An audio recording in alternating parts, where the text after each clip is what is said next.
It's showtime. How's it going, everybody? Welcome to my review of Beetlejuice. I wanted to get a little bit of a head start before I went into Beetlejuice because I, quite frankly, am probably in that 4% that has never seen Beetlejuice up until now. Quite frankly, I didn't really know what to expect from this movie, didn't really know anything about it, strangely, but I wanted to watch it before I went into Beetlejuice, just so I don't miss a lot of the Easter eggs and nuances that we're probably going to be getting in Beetlejuice. Now, the movie strangely doesn't star Beetlejuice. The film actually revolves around Alec Baldwin and Gina Davis, who play this couple that find out that they died. Once they find out that they died, they are trying to figure out how they're able to go back to the living. However, that is kind of a little bit of a problem. So now we have this new family that is moving into their homes. They're trying to get that family out, except only one person is able to not only see them, but be able to connect with them. Now, Tim Burton, to me, is a bit of a hit and miss director. There are some movies that I like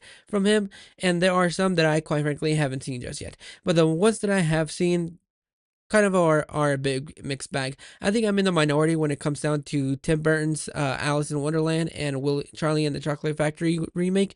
I really enjoy both of those movies, but I'm probably in the minority that actually does enjoy them. So going into Beetlejuice, I didn't really know what the story was about because I had never seen any trailers, clips, or anything, and if there were clips that I've seen, they were primarily of Beetlejuice. So I thought that Beetlejuice was going to be a bigger presence in this movie.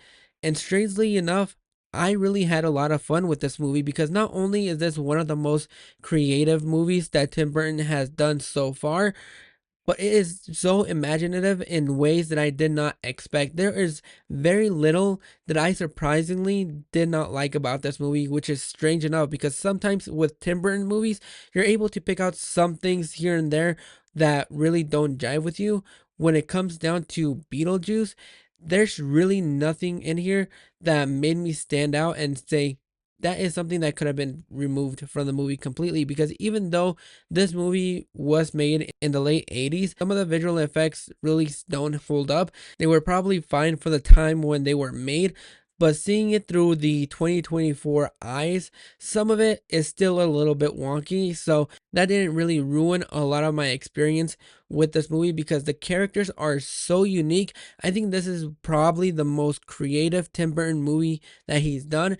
And I didn't know if this movie was going to hold up, but boy, did this movie hold up. I know that Alec Baldwin at this time is kind of in hot waters because of the tragic event that happened on set of Rust, but in this movie, his chemistry with Gina Davis is fantastic. I love these two not only trying to figure out how they died, how they're able to move in this house, if the new homeowners are able to see them.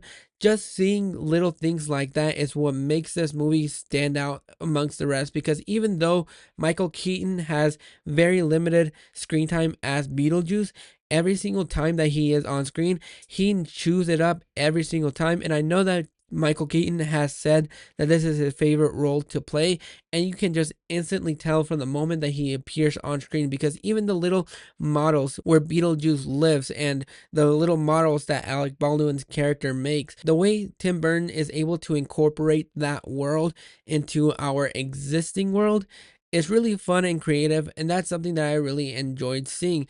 Catherine O'Hara, Jeffrey Jones, and Winona Ryder are absolutely fantastic in this movie. They know how to play to their strengths, and we've kind of seen Catherine O'Hara play this kind of role.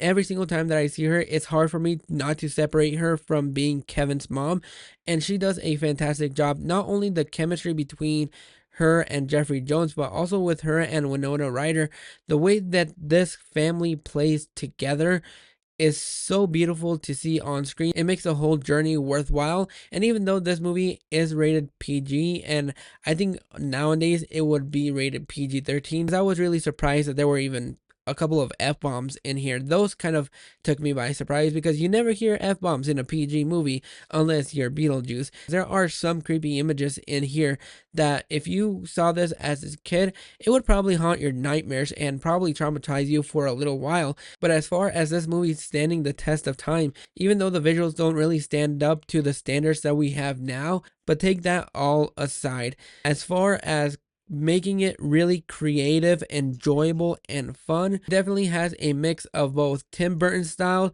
and a unique style that he kind of made it his own.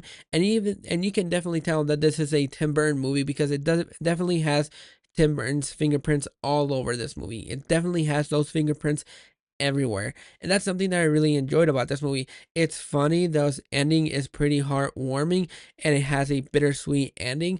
The characters are enjoyable to follow. It's 90 minutes, so for me, that's a 10 out of 10 automatically. But overall, I'm going to go ahead and go pretty high with Beetlejuice and give it a 9 out of 10. I enjoyed this far more than I actually thought I was going to enjoy it because, like I said, I'm not the biggest fan of Tim Burton. There are some movies of his that I really enjoy, some movies that I think are underrated and underappreciated. As far as making this movie creative and making it his own, he definitely does a lot of creative things in here that will stand the test of time forever. And I think this is a movie that you can see it in any generation and you're still going to have a lot of fun because this is one of those rare movies where it is absolutely timeless. But those are my thoughts on Beetlejuice. Let me know down in the comments below if this is a movie that you grew up with or if it's your first time checking Beetlejuice out. Go ahead and drop your thoughts in the comments below, and I'll catch you guys for Beetlejuice.